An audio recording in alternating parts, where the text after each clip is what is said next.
to the best Kiwanis club in the world. I'm so glad to be here and so glad all of you are here today. Why don't we begin with a Pledge of Allegiance?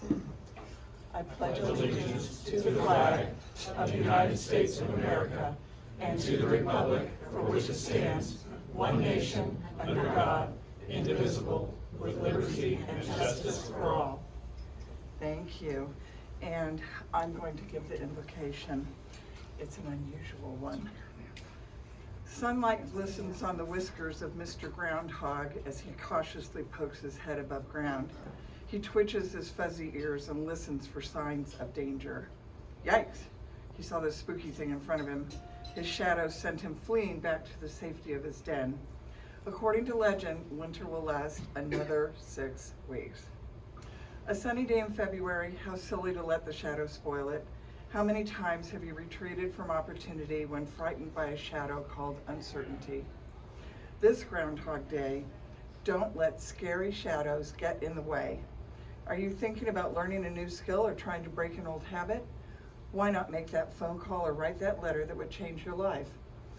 Even the timid groundhog eventually raises his head, takes a whiff of clover, and scurries from its hole. Thank you. Please be seated. Trent, could you come up?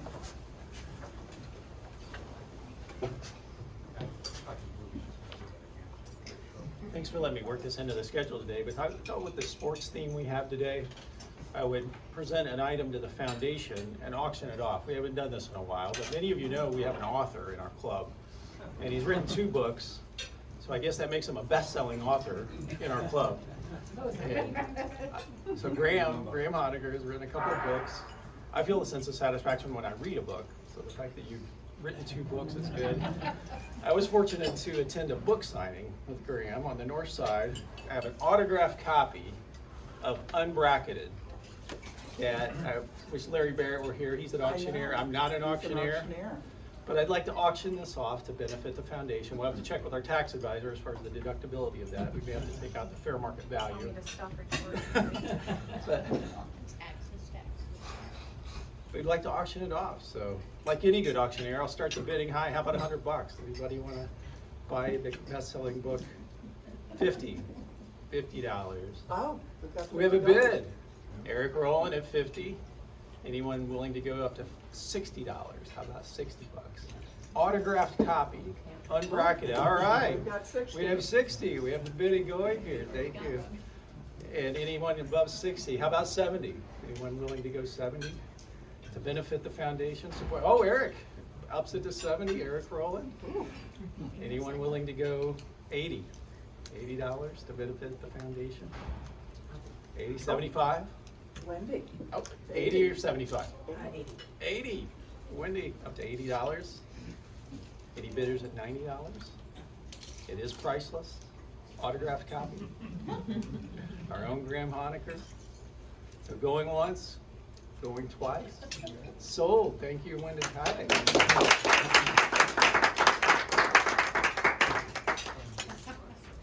Thank you, Trent. That was fun.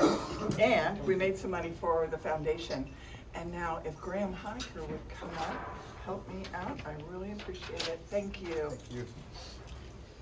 I didn't know that was coming. That's very nice. I usually have to pay people to take the book. So that was really very nice.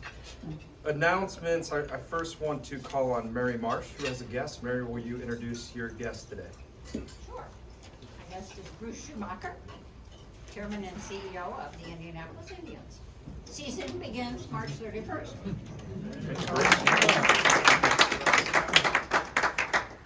Art Kadroff, you have a guest as well? I do. Monica Brazy is with the marketing manager with the Capital Improvement Board. Wonderful. Welcome. Programs coming up. We just booked a really great Zoom program, hot off the presses. Has anyone seen the Madoff documentary on Netflix? No, Okay. I'm dying to. If you haven't, watch it.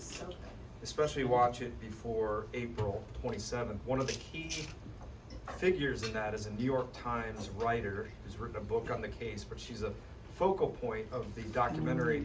She's going to speak to us via Zoom on April 27th. So the great thing about life these days is people ask me, how do you get these speakers? You ask them. You go on LinkedIn, I messenger. She goes, oh, I'd love to do that. Now, I did say we'd promote her book in the process, but so as you're thinking about interesting guests to speak to us, remember that lesson. You know, we assume people are always asking for these things, but a lot of people don't. So that's exciting. Next week, we're here at the Columbia Club to hear from Indy Star Executive Editor Bro Crift and Newsroom Development Director Holly Hayes. February 16th, we have another author speaking to us via Zoom, Jimmy Soni. He's written a great book on the founding of PayPal and all the entrepreneurs, including Elon Musk, who evolved from that. So he'll be speaking to us via Zoom. February 24th, really special program. We have Abe Lincoln on February 24th. Let's really try to support that. As you know, that's an amazing event. And reminder, Kelly, the venue, are we at Ivy Tech again? Where are we for that? Primo, okay. So I hope you can join us for that. Fred Payne from the United Way will be with us on March 2nd. So again, let's try to support all these programs even better. Let's bring a guest. Thank you, Mary. Thank you, Art, today in building a great population for our clubs. We've got a clipboard going around to help at the meetings. You can sign up. I always think about Joe Marlborough when I think about signing up and helping for meetings. So think about him as you think about that. How many of you watched a video on our YouTube channel? Don't forget, this is a great way to stay connected to the club. We have videos on YouTube. And I'm laughing here. I'm going to tell the story. Tell the story. That's fun. That's a fun story.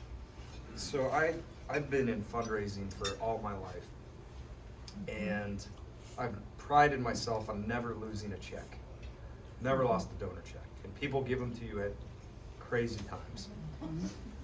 Last Thursday night, Trina handed me this check along with a real check. And last Thursday happened to be my birthday. I only heard from Bill Dubois. Thanks for everybody else for forgetting it. But last Thursday was my birthday. Went out to a restaurant, had maybe a couple drinks to celebrate the birthday. I was on 3 hours sleep because we had just gotten back from Providence the night before. And I lost that check. Somehow I left it at the restaurant. Oh, no. I apologized to Kelly, so there's an exception to every rule. But I'm going to deliver this today, hopefully, so to make it up to you. But It's on tape. we're excited to be a part of the Foundation's prize patrol. We have delivered $2,500 checks to our grant recipients, and this year, this deserves a round of applause. We've awarded $27,500 in community grants to 11 organizations. I'm going to read them off real briefly. Boys and Girls Club, Bright Lane Learning, Brightwood Community Center, College Mentors for Kids, Explorador, Footlight Musicals, Indiana Youth Group, Life Smart Youth, Philharmonic Orchestra, Project Will, and the St. Florian Center. That is really remarkable. Later in the year, those organizations will come visit us and recap how they used our grants. I'm now going to ask Wendy Paddock to come up and give us a little update on Abe Lincoln. And happy belated birthday. Thank you, Wendy. Graham, get the check. I'm coming back here. I'm not done. All right. Rough crowd. So first, thank you to Mary Bulk for giving such a wonderful announcement last week. Abe Lincoln is the 24th of this month at Primo's. We've changed locations for this year. I would like to see a lot of people there because it is one of our signature events. The other thing I'm making a great appeal for are table host liaisons between Kiwanis, the event, and the students. This is not asking you to pay for anything other than your ticket, although if you'd like to be a sponsor, that would be fantastic. Please see Kelly for the details. But we need Kiwanians who are going to be there to contact the students before the event, make sure that they understand where to go, that we know if there are any special accommodations that need to be made, and be there to greet them, kind of like the limo drivers at the airport, you know? The event starts at noon. We're asking the table hosts, I'm also calling them liaisons, so there's no confusion about the sponsorship issue. To be there at 11 to greet the students starting at 11:15, guide them to their tables. It would be awesome if you could also sit there because it's a table of 8. It's a Kiwanian, the student, and 6 guests. Now, those of you who've been to the events in the past know that sometimes these students can arrive solo and have no one to support them. So we would then ask Kiwanians to fill in that table so that the student can feel that support. So please tell your friends, tell strangers, post it on Facebook, put it on your LinkedIn page, Instagram, whatever it might be to get some people here. This is a wonderful program. We are celebrating these students who've been through some really tough circumstances and overcome some serious challenges. Thank you.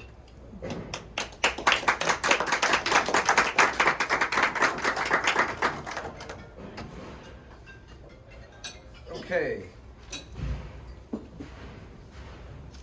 The Legion of Honor Award, where's Kelly? Am I presenting this or Mary? Okay, gotcha. This is a great honor for me because this gentleman is one of my all-time heroes. I've got a Perfect Attendance Award and Legion of Honor Award. A reminder, the success of Kiwanis results from the strong and active service of thousands of Kiwanis Club members. With the Legion of Honor Award, we have the privilege of recognizing Kiwanians who've been club members for 25 years or more. I'd like to present Bruce Schumacher, a certificate and pin in honor of Max Schumacher, his father. 60 years. 60 years. None of us in this room have even lived that long. And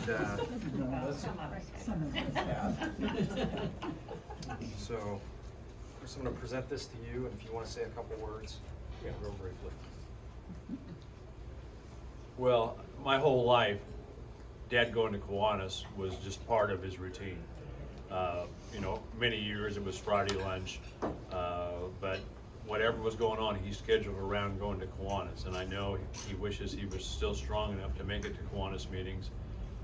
He's struggling a little bit right now, but he will appreciate this, and I think he'll shake his head a little bit that it really could have been 60 years. So thank you for remembering him.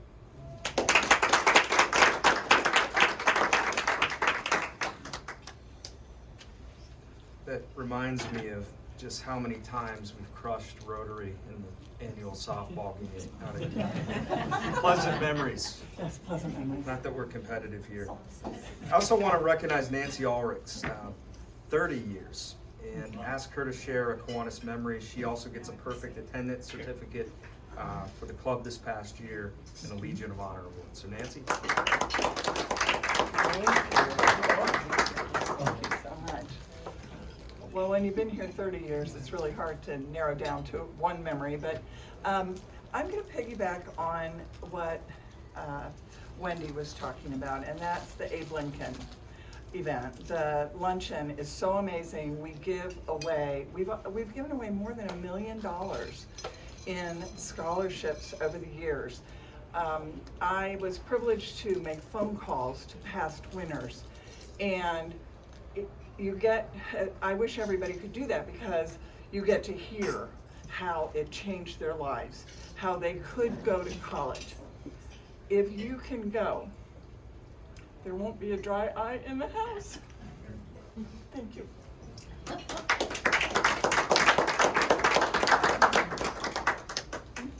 Thank you, Nancy. I want to now call up my friend Art Kodroff, who's going to introduce our speaker today.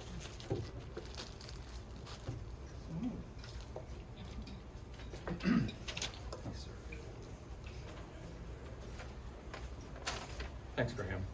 I could have sworn I posted a birthday wish on your Facebook page. Okay. Maybe I forgot. Today's guest is Andy Mallon. Andy has served as the Executive Director of the Capital Improvement Board of Managers since May of 2019, which if you think about that date, was less than a year before the pandemic started. He is responsible for all operations, maintenance, and capital improvements of the Indiana Convention Center and Lucas Oil Stadium, as well as capital improvements for Gainbridge Fieldhouse and Victory Field. Andy has successfully steered the CIB through dramatic industry shifts, including the COVID-19 pandemic, restructuring existing debt, and funding the $360 million renovation of Gainbridge Fieldhouse and its adjacent Unity Plaza. He's also responsible for the $130 million Phase 6 expansion of the Indiana Convention Center that will break ground later this year. Andy previously served as Corporation Counsel for the City of Indianapolis, supervising all legal representation and counsel. He oversaw planning, design, financing, and procurement of the $600 million Community Justice Campus project. In addition, he served as the lead negotiator and counsel in several other high-profile real estate and economic development projects. Andy has also serves as a member of the Indiana State Lottery Commission and the Marion County Judicial Selection Committee. He earned his law degree from IU's McKinney School of Law and his bachelor's degree with honors from the College of William and Mary. A lifelong Indianapolis resident, he lives on the north side with his wife and 2 school-aged children. So please, let's give a great Kiwanis welcome to Andy Mallon.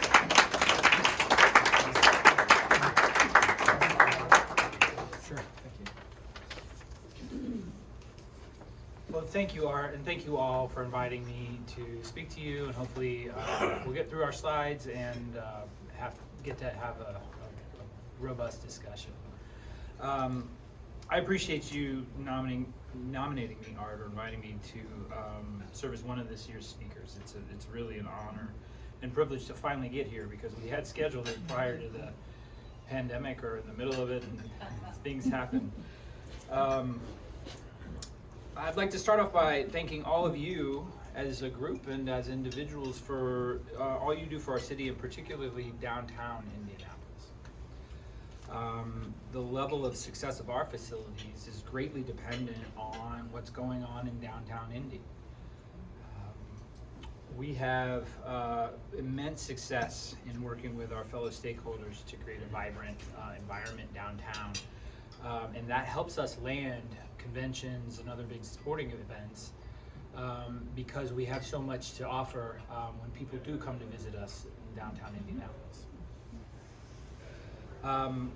I often say that I steal a phrase from Jim Morris because I love it so much. And he says, you know, everyone in Central Indiana owns a share of downtown. It's all ours. It's the one neighborhood that is all ours. And if downtown were a house, or if Indianapolis or Central Indiana was a house, it would be our living room, where we invite people in and we entertain and we gather as a group. So it is super important. So thank you for all you do. As a result of that, we are successful. We are one of the best convention cities in the country, and we hit above our weight class all the time. And it's as a result of the work that the community does together. And that really is the special secret sauce of how we get these conventions and how we do so well when they get here, whether it's the Super Bowl or it's the National Truck Association who's loading into the building now. We come together as a community, and we offer the entire community to these groups. They have all our facilities. They have, we cooperate with them. We work with them like no other city in the country does. And we have support from the state, from the city, from community groups, from the business community, from the hotels, importantly. Everybody is bought into what we get to do, and it makes our jobs a lot easier than that because of that. So thank you for all you do. Today I want to focus mostly on the improvements that we've done. We've done a lot. Some that are very obvious and they clog up downtown traffic. Others are less obvious unless you have had the opportunity to be in Lucas Oil in one of the suites and seen what we've done there. Some are even less obvious than that, specifically the ones we've done at that Victory Field, which I'm super excited about. I joke with everybody, and you can't tell anybody this, but Victory Field is my favorite of our venues. I'm a huge baseball fan, but it's also the nostalgia. It's a beautiful facility, but you can't tell anybody at the Pacers or the Colts.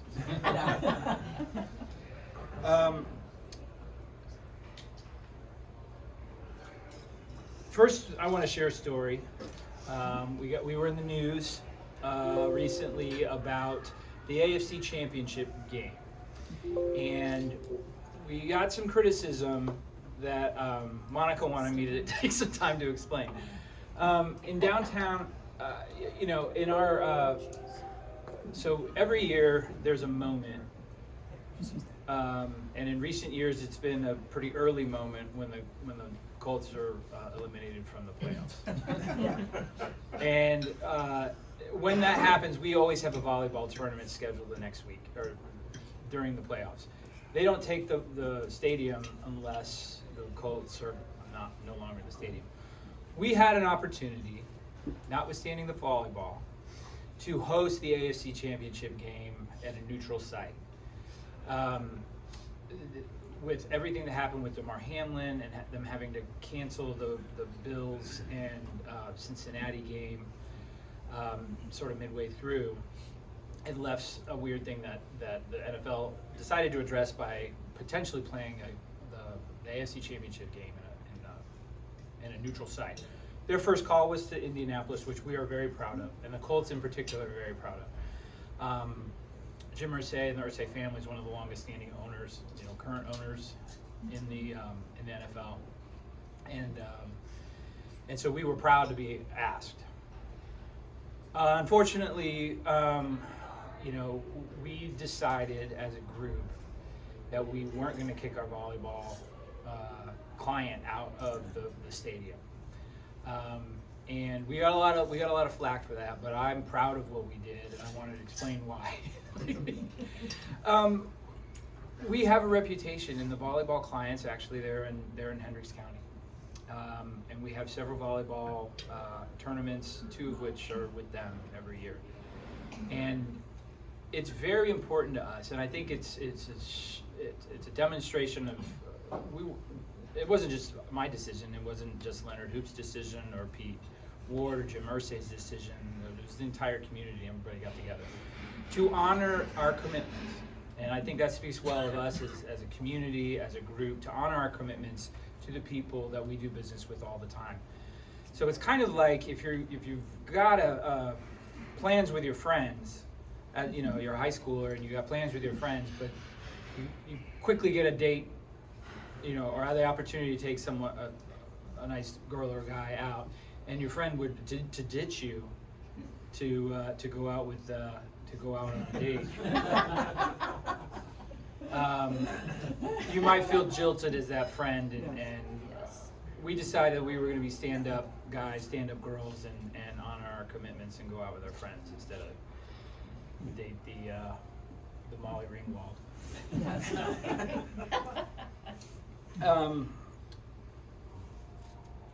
The interesting thing about all that too, not to belabor the point, the volleyball tournament is 30,000 girls, 7,000 rooms in downtown Indianapolis. And I don't know if you all know this, but that's about it. As far as downtown Indianapolis, we have about 7,000 rooms. They sell it out for 4 nights straight, right?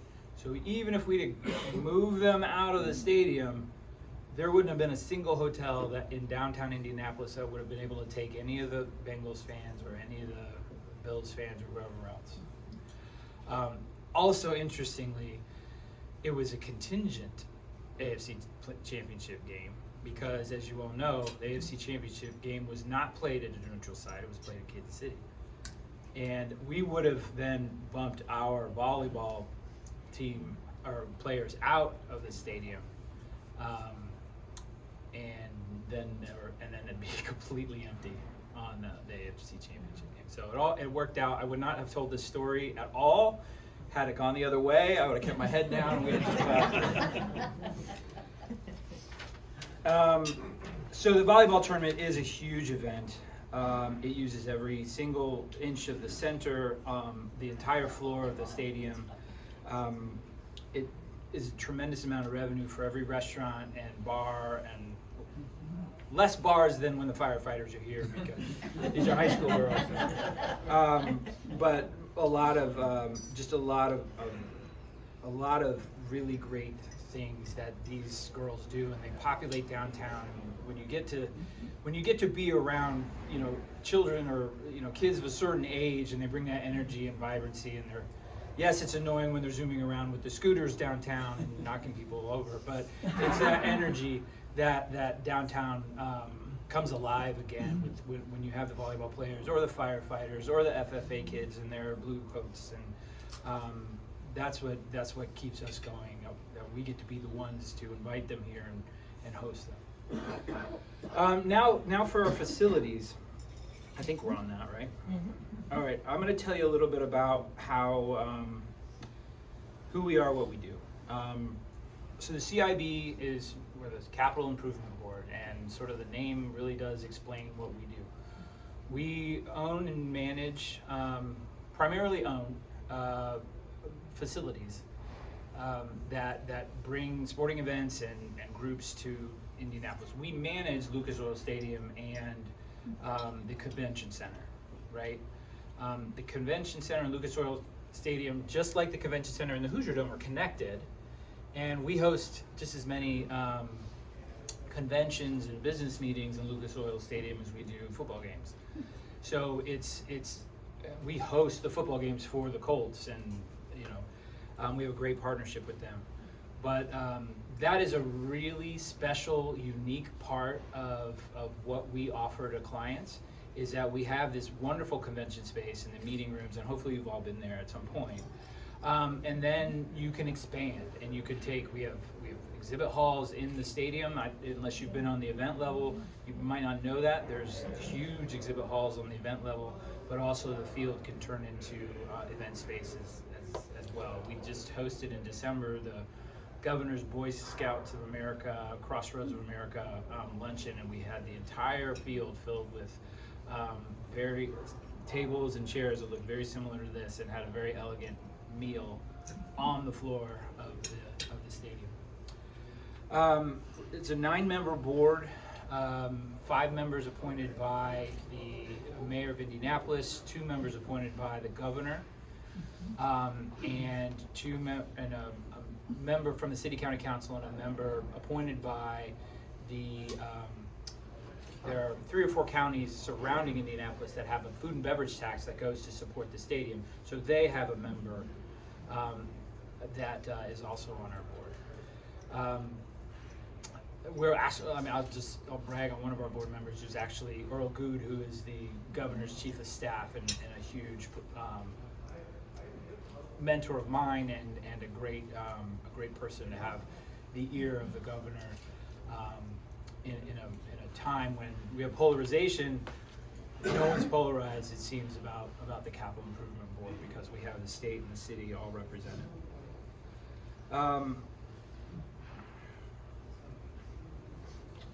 I'll tell you a little bit about us. I have 5 direct reports that manage different pieces of it, from sales, marketing, facilities, the stadium, business operations, those sorts of things.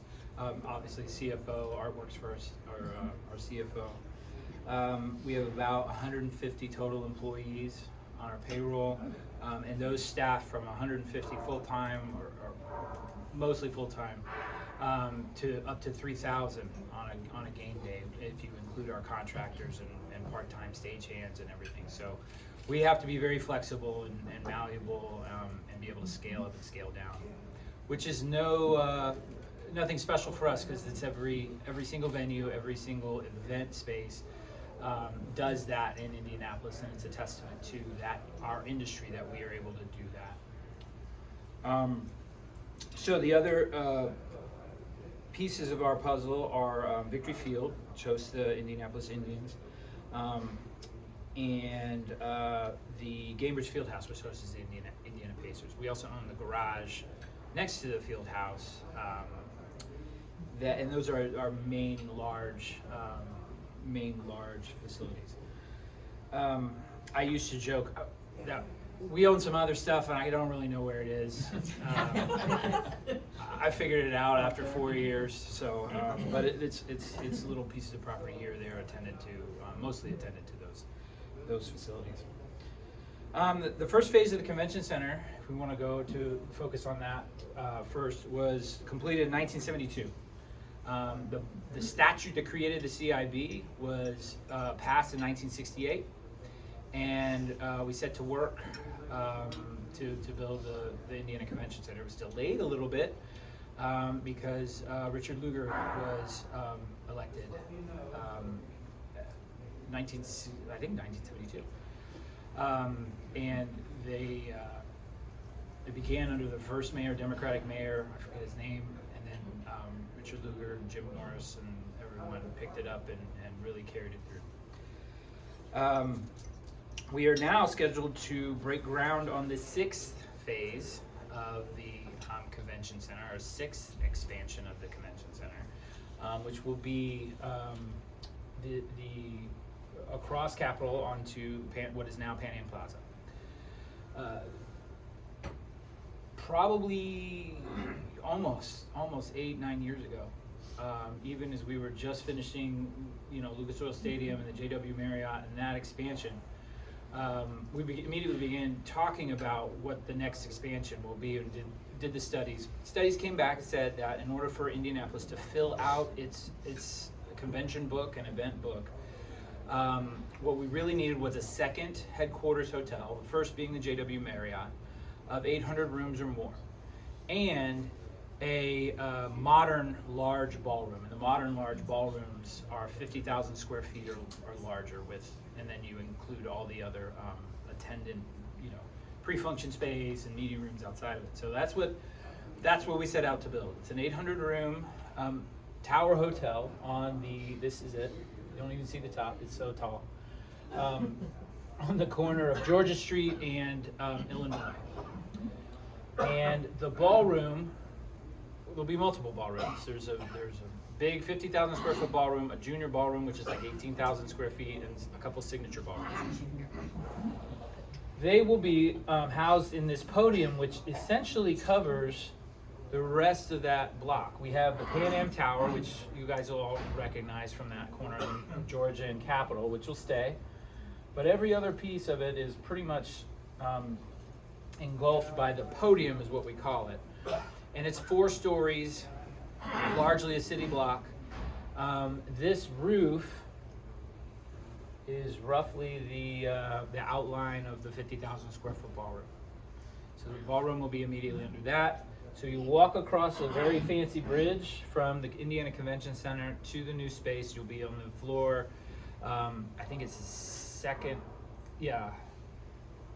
actually the 3rd floor if you count from the very bottom. So 3rd floor of the podium, directly into the pre-function space and the corridors and the meeting rooms around this 50,000 square foot ballroom, which we're very, very proud of. And then the 800 room hotel is there. It will be a brand new brand of Hilton called the Hilton Signia.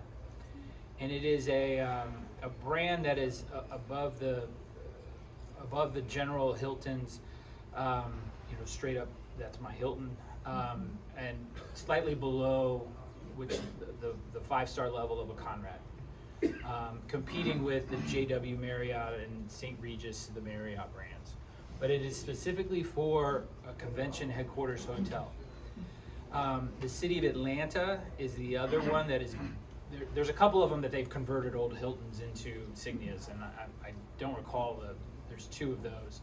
I don't recall where those, but Hilton and the state of Georgia are building a Signia in Atlanta, right next to their convention center and their Mercedes-Benz Stadium. So the state of Georgia is paying for it all, borrowing all the money to do it. Right now we have a development partner in Kite Realty Group, which will be developing the hotel part, and we'll be building the podium in the hotel, or not the podium in the ballroom.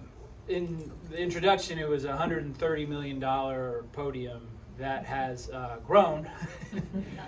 We recently announced that we're going to put, between the city and the CIB, put $75 million more into, so it's a $200 million building. And that has to do with just interest rates and construction cost escalation as to why that's doing it. We're particularly proud of it. I mean, no one likes to spend that extra money, but at the same time, as projects in other cities are falling apart because of those challenges, the mayor has decided that we're gonna forge through. This is as important as anything else.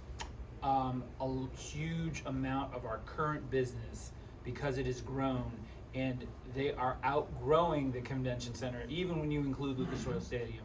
And I'm talking about Gen Con, which is our big, con fest, and it's board games, Dungeons and Dragons, Magic the Gathering, and they all come to play games in August. And FFA, PRI, they have all grown along with us. They have all grown. They have outgrown us, and so we need to build this or they go away, and that's in their contracts for us. So we have to get cracking, and we'll break ground on this by this spring. I think that's enough about that one. That's the one I'm working on the most, so we can go back to that in a second. The next is, we went through that. So these are just some renderings of what it'll look like. Interestingly and really neat that this is the lobby, but actually this is the 2-story rooftop bar. So we'll be going up 40 stories, which is taller than the AUL building. 40 stories, and on the top of it will be a rooftop bar with windows out all to the south and west sides of downtown Indianapolis. And super high-end, really nice place to have a drink. Actually, to also do events, so which is something that we lack in Indianapolis from an entertainment perspective. Is really don't have a lot of downtown bars that are on the roofs. I don't know if you've been to the Hotel Indy, the home inn of the Hotel Indy, which is really neat. But it's something that cities and other towns have been doing for a while, and so that we're really excited about that. Lucas Oil Stadium, we just finished our renovations, some very significant renovations, $25 million worth of renovations to the Lucas Oil Stadium under our contract with the Colts. Every 4 or 5 years, we renovate the suites. So we just did our second renovation of the suites for Lucas Oil Stadium. If you've been there, hopefully you've noticed and enjoyed the new renovations. All new furniture, all new carpet, some new wall coverings, and in the standard suites, and then the quarterback suite, the quarterback club, which is on the south end of the stadium, on the third top level, 5th level. That was all renovated and new as well. In addition, we replaced all of the ribbon boards and the Jumbotron, video screens. And that was the lion's share of the $25 million that we spent. They are sharp and they are fantastic, and it really makes the stadium pop in a different way.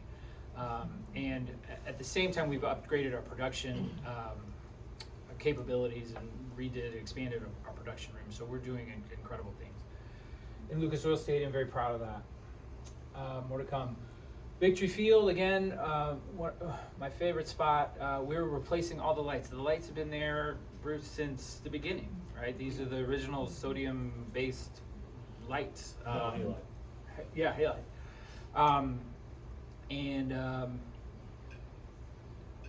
I'll just say it, they're not good enough. They haven't been good enough for a long time.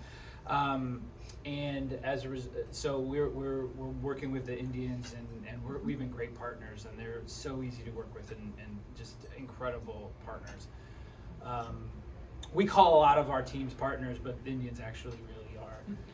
These guys are we're replacing getting all new lights, so it'll be a better, brighter experience, especially for the people playing on the field. So that'll be great. And then redoing the sprinkler system, which is also very important. Not as sexy as a new hotel with a rooftop bar, but hopefully, definitely just as important. And then finally, the one we're finishing up right now is the Field House of the Future, the Gainbridge Field House. We really did strip it down to the studs and rebuilt it for $360 million. if you haven't been in there lately, you should find an opportunity to go. Everything is new, everything pops. A huge new scoreboard that ironically makes the feel, to me anyway, feel more intimate. It takes up such volume in the middle of the place that it feels like a more intimate space, whether it's for a basketball game or a concert or whatever. It's a really tremendous, they did a tremendous job with it. My facilities director, Tom Boyle, who built Lucas Oil Stadium and the expansion of the convention center, works with Bruce and Randy at the Indians on Victory Field, ran this with 3 wonderful women in the Pacers organization, headed by Mel Raines. And they just did an amazing job. They were true partners as well, putting this together. My favorite part of the new renovation is Bicentennial Unity Plaza. And what that is in the original design, it was largely going to be an offshoot, something attached to the Pacers marketing and their facility, right? In the middle of the project, in the middle of the pandemic, as downtown was going through issues, and we all faced consequences and repercussions of sort of the George Floyd incident. We were also in the middle of Indianapolis's bicentennial, and we appealed to the Lilly Endowment and said, let's do something different with this space. This is going to be a beautiful plaza, and there was going to be an ice skating rink and a basketball and roller skating in the summer. Well, let's do something wonderful and different with this space than what we intended. And so what this has become is now this is going to be a very almost entirely community-based space. The Pacers will operate it, but they will operate it for the benefit of the community. 80% of all of the activities that will happen here will be for the community, whether it's the Kiwanis wants to do an event there, or a church group, or La Plaza, or the Urban League. It's a place for the community. And what's really great about that is it's still be run by the Pacers, which is one of the best facility managers and event operators in the world, and they will run that on behalf of and to benefit our community organization. So 80% of the stuff will be all community based. We also added 2 marquee public art pieces in addition.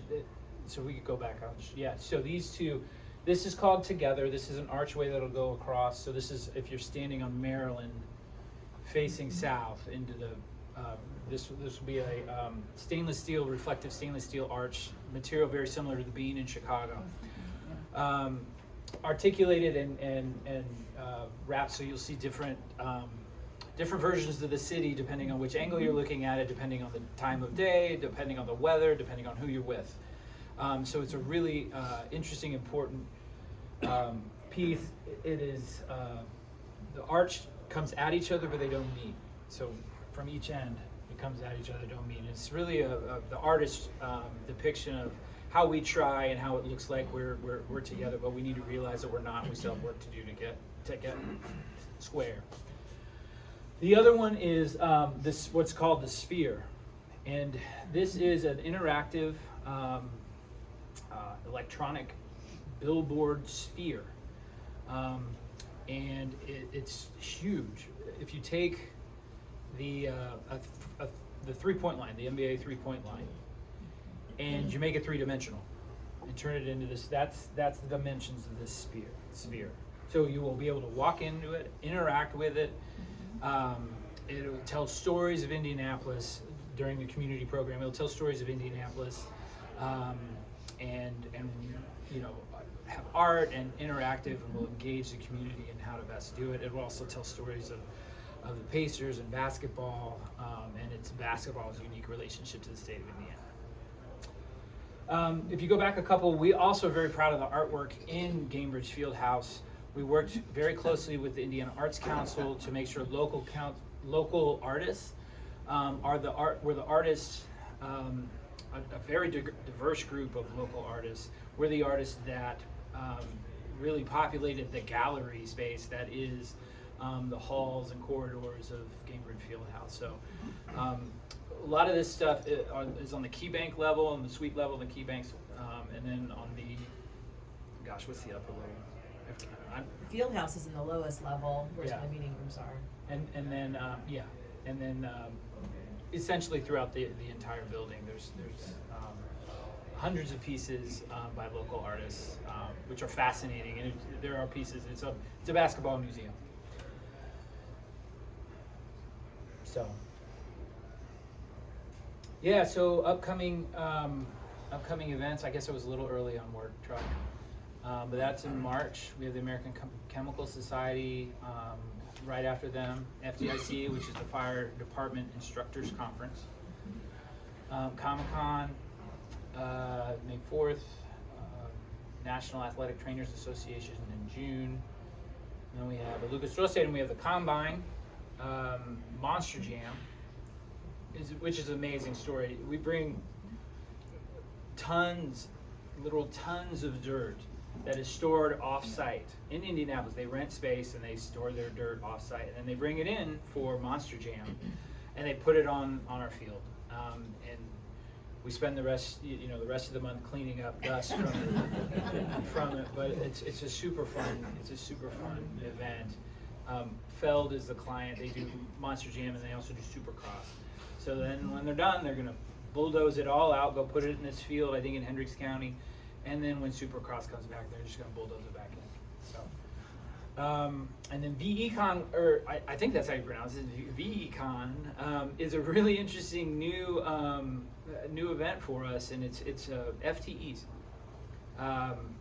and which are those digital currencies it's artwork, but it's also they're unique identifiers. They're all electronic. And they are all unique, and it's a new technology based on blockchain, and that's all I know about it. So hopefully somebody else has got it. But they're having a conference, one of their first conferences, and we get to host them in Lucas Oil Stadium. So we're pretty excited and proud of them. Luke Combs also, I can't forget Luke Combs. We don't get a lot of stadium concerts. Part of the reason we don't do that is because we use the facility for so many of our convention events. So if you think about it, August is a great time for a stadium concert outside, but it's pretty much completely taken up by Gen Con, right? We could look at FDIC in April. Maybe we could get something done in April, even with the roof closed. Well, we got FDIC and the firefighters in there. So we're one of the busiest stadiums in the country. We just don't have like stadium events besides Colts and the Feld stuff. So when we get a concert, we love it and we celebrate it. And this year we have Luke Combs coming on April 1st, second stop on his tour, already sold out. It was sold out probably 6 weeks ago, which is just gonna be great. And he brings, I don't know the name of his fans. It's kind of like he's one of these folks that have fans. Yes. How many do you seat for a concert? It could be around 50,000, because they take out the north end seats, right? So about 50,000. We have 66,000, 67,000 normal capacity. We scaled up for the Super Bowl and got to 70,000 in the stadium. Most Colts games are around 50 to 60,000. I think that's it. I am happy to take more and more questions. Back. It's if I missed it, I apologize. Groundbreaking for the Pan Am Plaza development and estimated finish. Yeah, so groundbreaking, we have it wrapped, it's secured, and the construction fencing's up. We're doing preliminary work now. As far as quote unquote groundbreaking, that's usually a PR event that I'm gonna let Monica figure out when that is. Probably May for the ceremonial, shovels in ground. But we'll have been working on it since now. Completion 2026, early 2026. Yes. Did I read that we're gonna host the Olympic swimming? Yes. How do you put those Olympic pools in Lucas Oil Stadium? Yeah, you build them. So if you didn't hear the question, we will, in 2024, we will hold the NBA All-Star Game in Gainbridge Fieldhouse, and that's in February. And then turn right around in beginning of June, host our next big sports event, which is the U.S. swimming trials. We will construct 3 pools inside Lucas Oil Stadium, right on the floor. Interesting challenge of that is Lucas Oil Stadium, I learned on my first day, does not have a drain. There's no drain on the ground level. So if it rains, that's why we're very careful about having the roof open, because if it rains, you got to squeegee it out one of the doors, the bay doors. So it's going to be an incredible design challenge. We have the best in the world working on it. I'm very excited. So what will happen is it'll be on the floor, and we'll build up about 15 rows. If you go by seating, about 15 rows for a platform. That'll be 15 rows high, and that'll be the platform, and then the pools will sit essentially under that platform, right on top of the field. Other questions? Are the all the projects you're doing, will they have? Are you looking into green energy, energy that would be efficient as well as for the future, as far as reflective, keeping heat in, keeping heat out? Or, Yeah. So especially on the new convention center expansion and the hotel, that is a significant focus of ours. It's on your board. Oh, of course, yes, it is. The interesting part about Gainbridge, because it's really a renovation of it, we didn't get to build it from scratch, so it would have been hard to go for the LEED certification, but that is certainly important to us. Just to plug for my old job, I built the new courthouse on the east side before I came over to the CIB, and that courthouse is LEED certified, which is we're very proud of. Yes. What is the lifespan of a indoor stadium? An indoor stadium? Lucas was built, what, 2005? I want to say it opened in 2010 or 11. Okay. Yeah, but we did all the preliminary stuff and began it early. That's a really hard question to answer. If you build it right, it should last forever. But that's usually, I'll just probably be a little too candid. It depends on the relationship between the city and the stadium, or the city and the team, right? Some teams will insist on building brand new stadiums. Tennessee is building a brand new stadium in Nashville, directly across from their current stadium. Their current stadium's just gonna sit there. They did that in Houston as well. The Astrodome sits right next to the Houston Stadium. So it's personally, to me, that's heartbreaking because you put all that money, time, energy into running that. What I'm really proud of is what we did with Gainbridge, and that is to really completely redo and get another 30 years out of it. That was built in 1999, so it's that old, and we think we're going to get another 25, 30 years out of it before we have to redo it again. I saw a rating for stadiums recently in the NFL. And Yeah. I think the standard is the Cowboy Stadium. I think is like number 1. Yeah. But Lucas was in the top 10, I think. Absolutely. Yeah, no, we get great marks. I mean, part of it is the roof, and we spent $250 million just on the roof. But that's why we're able to use it for so many different events. And that's why Nashville or Tennessee is building a new stadium down next door with a roof. Texas also has a roof. It just makes it a better, more utilitarian facility. SoFi in Los Angeles, they just played the college football championship in SoFi. It was amazing building. That was $4 billion. I think the Dallas stadium was a little bit over $1 billion, $1.2 billion. Ours was just under $1 billion.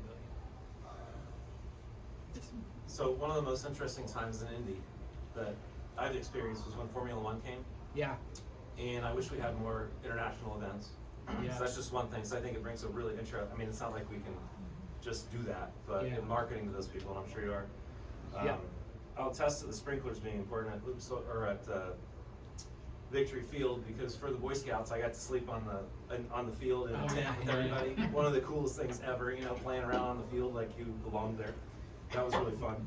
But another thing that I'm excited about at Victory is the Savannah Bananas coming this year. Yes, sir. Which is incredible. Yes. So I'm on the lottery ticket list. Hopefully I can Oh, get those. yeah, But yeah. they've sold out like every one of their events in They're- record time. It's insane. They are so fun. And But you they guys, are fun. do you guys know the Savannah Bananas? They're like the Harlem Globetrotters of baseball. Yep. Out of Savannah, Georgia, and thank goodness for the Indians and Bruce and Randy helping us book them. Well, I'm kind of curious. So my niece is named Savannah, so I got her one of the T-shirts because that's Nice. her nickname is Savannah Banana. But was that a CIB thing, or was that more? It was a community thing, and that's where they all come from. I mean, I think they got initial outreach to the Indians and Bruce and Randy, and then we all got together. I mean, they're not easy to work with. They aren't easy to work with. They understand their following. They understand that they have a draw, so we had to make some accommodations. We had to put in a little bit of money, and I think we all put in a little bit of money and made sure that they're going to be well taken care of. So it's between us, Downtown Indy, Visit Indy, Indiana Sports Corp. Yeah, we all work together on all these things, and it's really, it's the reason we do well and other cities don't do well, right? It's really hard in other cities, and that's why people love coming here, because we make it easy. We say, that's a problem, we'll solve it. That's what we do. Other cities say, that's your problem, you gotta solve it. I don't care where you get the money, so. Speaking of the money side of things, is where this money comes from more of a public venture? Is Sure. it tax money? Like how do you Yeah. sell that to the public to say we're using our funds to do these things? Obviously it pays off and there's some formula there, but Yeah, so 70% of our budget, and it's, since I've been there, it's been between $150 $200 million budget. Art would know specifically, as our controller. The 70% of it is tax dollars. Admissions taxes, so you pay 10% tax on each ticket for a ticketed event at Lucas Oil Stadium, Gainbridge, Victory Field, 10%, which was a problem for Savannah Bananas, by the way. So you take 10% of each ticket goes in to pay for the facilities. We have 2% food and beverage tax in Marion County. 1% goes to CIB. The other 1% goes to the state to pay for Lucas Oil Stadium. Same with the donut counties that have passed one. I think, like I said, there's 3 or 4. They pay 2% food and beverage tax. 1% goes to the county. 1% goes to the state to pay for Lucas Oil. Hotel taxes, we have 10% hotel tax. That goes, depending on which ones, goes to 1% to the state, 9% to 9 of that. 1 of the 10% goes to the state, 9 of the rest goes to us. Other taxes, we have a rental car tax, cigarette tax, small portions of those. PSDA. Visiting athletes tax. So yeah, so as part of our PSDA, which is a professional sports development area, we draw an area around all of our sports facilities. So all the Colts, their income taxes go to the CIB in the state. Actually, I think it actually goes to the stadium, right? And then this is a test, and he's my teacher. And then we have hotels. We do an area around hotels, and those hotel taxes, the income taxes and sales taxes generated at those hotels also comes to us to pay. Most of it is pledged to debt service. Right now it's just for Gainbridge Fieldhouse. There was an old story that, oh my God, I can't believe they tore down Hoosier Dome because we're still paying for it. I can attest to you that we are done paying for the Hoosier Dome as of two or 3 years ago. So the nexus of that is, this is an example of tax dollars actually benefiting, because without all of those funding sources, we would not have the things that you're Yeah. talking about. Yeah, and the things that we talk about actually fund those taxes, right? So this isn't, yes, if you go to a bar in Broad Ripple, you're still paying the 2% food and beverage tax. Yes, that's true. But visitors is driven, a large part of our food and beverage revenue, specifically downtown, is driven by visitors. So it's really a tax on the people that are directly benefiting from the amenities. And definitely with respect to the hotel tax, which the hotel tax revenue is by far our largest tax revenue. Well, I think they're great amenities. So. Thank you very much. Tell your friends. Yes.